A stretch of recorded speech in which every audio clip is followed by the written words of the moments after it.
Good morning ninth class. आज आपका next topic ले रही हूँ मैं, जो है आपका एंडोप्लाज्मिक रेटिकुलम।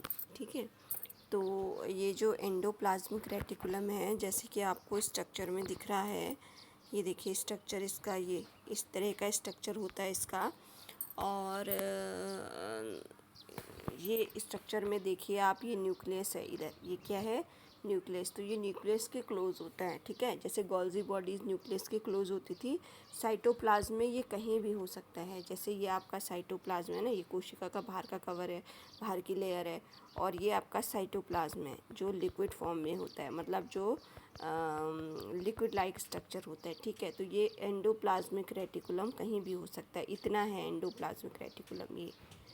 ये तो न्यूक्लियस हो गया, और ये इतना क्या हो गया, दोबारा से दिखाती हूँ। ये जो स्ट्रक्चर है, ये है बेटा एंडोप्लाज्मिक रेटिकुलम। ठीक है, तो सबसे पहले इसका तो ये है कि इसका जो स्ट्रक्चर है वो भी गोल्जी बॉडीज़ की तरह ही है। पाउच लाइक स्ट्रक्चर होता है इसका, थैलियों के जैसा, जैसा आपको ये दिख रहा होगा, थैली जैसा स्ट्रक्चर। ठीक है, ये दिख रहा है थैली जैसा स्ट्रक्चर। ठीक, अब इसमें आपको ये जो ये थैली जैसे स्ट्रक्चर होते हैं, इनको क्या बोलते हैं बेटा, इनको बोलते हैं सिस्टर्नी। मैंने आपको उसमें भी बताया था, गोल्जी बॉडीज़ में भी, तो इनको क्या बोलते हैं, सिस्टर्नी बोलते हैं, सिस्टर्नी। ठीक है, ये जो बैग लाइक स्ट्रक्चर हैं, ये पाउच लाइक स्ट्रक्चर हैं, इन्हें क्या बोलते हैं, सिस्टर्नी। क्लियर? ओके, अब नेक्स्ट है आपका कि इनमें देखिए ये डॉट डॉट्स बने हुए हैं, जो ये इनके पाउच में डॉट डॉट्स बने हुए हैं, ये आपको दिख रहा होगा, थोड़ा जूम करके दिखाती हूँ मैं। ये आपको डॉट डॉट्स दिख रहे होंगे बेटा, ये देखिए, ये डॉट्स डॉट दिख रहे होंगे। तो ये डॉट्स एक्चुअली किस चीज़ के हैं, राइबोसोम्स के। ये क्या है, राइबोसोम्स। राइबोसोम्स क्या करते हैं, राइबोसोम्स हमारे सेल में प्रोटीन सिंथेसिस का काम करते हैं। क्या करते हैं, प्रोटीन सिंथेसाइज करते हैं। क्लियर? ओके, अब ये जो हम स्ट्रक्चर पढ़ रहे हैं बेटा, देखो कितना सूक्ष्म स्ट्रक्चर है ये, मतलब कितना इनर पार्ट हम पढ़ रहे हैं कि किसी बॉडी की सेल होती है, वो सबसे छोटी यूनिट होती है जिसको हम देख भी नहीं सकते नेक्ड आइट से। ठीक है, बट उसके भी अंदर, यानी सेल के भी अंदर इतने सारे पार्ट्स हैं और हम उनको स्टडी कर रहे हैं। ठीक है, तो सेल के अंदर एंडोप्लाज्मिक रेटिकुलम पे ये जो डॉट डॉट्स आपको दिख रहे हैं, दैट इज़ राइबोसोम्स। राइबोसोम्स क्या करते हैं, प्रोटीन को सिंथेसाइज करते हैं, यानी अगर आप सीधे यूँ कहें कि प्रोटीन को डाइजेस्ट करने का काम करते हैं। ठीक है, तो अब इधर देखिए ज़रा इस साइड, ये तो कुछ एंडोप्लाज्मिक रेटिकुलम का कुछ पोर्शन ऐसे होता है जिस पे राइबोसोम्स लगे रहते हैं। ठीक है, राइबोसोम्स चिपके रहते हैं, उसको क्या कहते हैं, उसको कहते हैं रफ एंडोप्लाज्मिक रेटिकुलम। उसे क्या कहते हैं, रफ एंडोप्लाज्मिक रेटिकुलम। क्लियर? खुरदरी अंतःप्रदवी जालिका, इसको हिंदी में कहते हैं अंतःप्रदवी जालिका। क्लियर? ये जालिका इसलिए कहते हैं क्योंकि ये जाल लाइक स्ट्रक्चर होता है। क्लियर? ठीक है, ये जाल लाइक स्ट्रक्चर होता है। सबसे पहले इसके नाम से ही देख लीजिए कि एंडोप्लाज्म, एंडोप्लाज्म का मतलब होता है, एंडोप्लाज्म का मतलब होता है आपका जीव द्रव्य। ठीक है, और रेटिकुलम का अर्थ होता है आपका जाल लाइक स्ट्रक्चर। ठीक है, तो जो साइटोप्लाज्म होता है उसमें जो जाल लाइक स्ट्रक्चर है, that is called endoplasmic reticulum. Clear? अब ये जाल लाइक स्ट्रक्चर होता है। अब ये 2 टाइप्स का होता है बेटा, इसको ये कितने टाइप्स का होता है, 2 टाइप्स का होता है।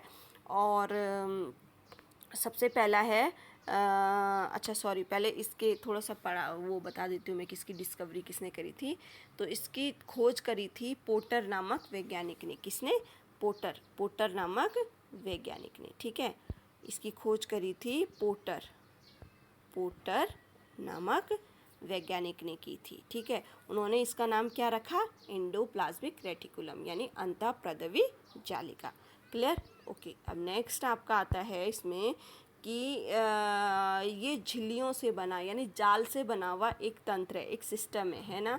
ये देखिए जाल लाइक स्ट्रक्चर है, ये थैलियों का, पाउच का एक स्ट्रक्चर है जाल जैसा, तो इसको क्या कहते हैं, जाल लाइक सिस्टम या झिल्लियों का एक तंत्र है ये। ठीक है, फिर नेक्स्ट है, ये सभी यूकैरियोटिक कोशिकाओं में पाया जाता है। यूकैरियोटिक कोशिकाएं मैंने आपको बताया था कि मैं ये प्रोकैरियोटिक और यूकैरियोटिक को आपको जब ये कोशिकांग आपके कंप्लीट हो जाएंगे उसकी बात कराऊंगी, ठीक है। अभी आपको सिर्फ यही ध्यान रखना है कि जो ये एंडोप्लाज्मिक रेटिकुलम है ये सभी यूकैरियोटिक कोशिकाओं में पाया जाता है। क्लियर? ओके। अब नेक्स्ट है इसमें कि ये बिल्कुल गॉल्जी बॉडी की ही तरह होता है, लेकिन इसके जो कोशिकांग हैं वो थोड़ा अलग अलग दिख जाते हैं हमें, ठीक है। गॉल्जी बॉडीज़ भी लगभग ऐसा ही है, ठीक। वो भी साइटोप्लाज्म में रहता है और केंद्रक के नज़दीक रहता है, तो ये भी ऐसा ही है। देखिए, केंद्रक के नज़दीक रहता है और साइटोप्लाज्म में कहीं भी हो सकता है। क्लियर? ओके। अब इसकी जो स्ट्रक्चर होते हैं बेटा, इसके स्ट्रक्चर में इसका जो स्ट्रक्चर होता है वो इसके स्ट्रक्चर में सबसे पहले तो देख लीजिए सिस्टर्नी। इन बैग्स लाइक स्ट्रक्चर को क्या बोलते हैं? ये पाउच जैसे हैं, इनको क्या बोलते हैं? इनको बोलते हैं सिस्टर्नी, ठीक है।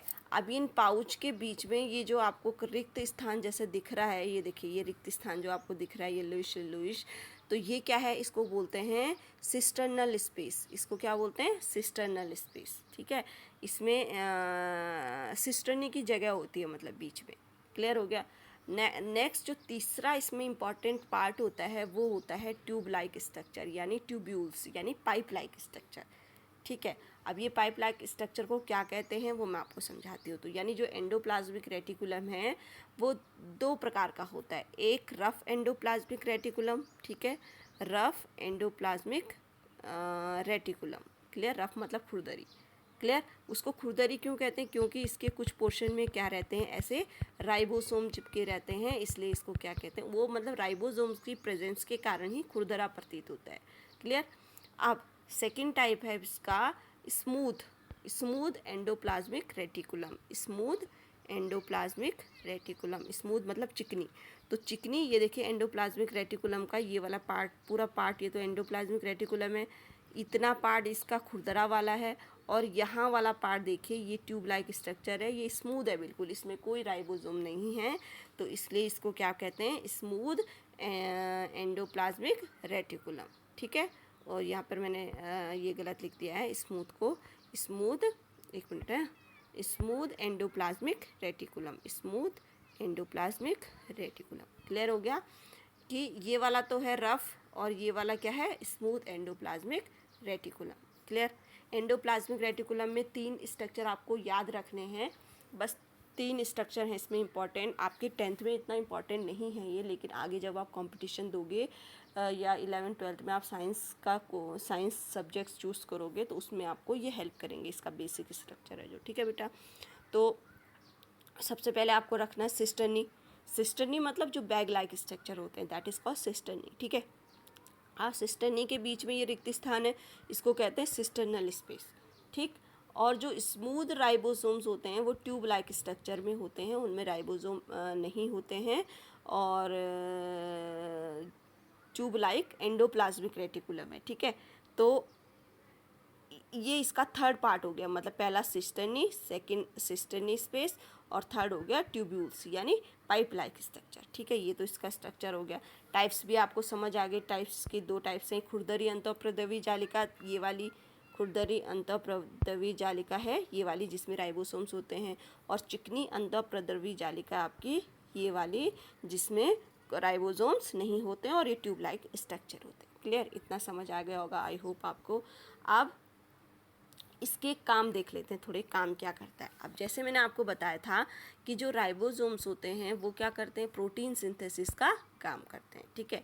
तो जब इस अंतःप्रद्रवी जालिका में राइबोसोम्स उपस्थित हैं तो इट मीन्स यहाँ पर प्रोटीन सिंथेसाइज का काम होता होगा। तो ये अंतःप्रद्रवी जालिका का काम क्या हो गया? प्रोटीन को सिंथेसाइज करना, ठीक है। प्रोटीन का डाइजेशन करना मीन्स ब्रेक डाउन करना। और सेकंड काम क्या है इसका?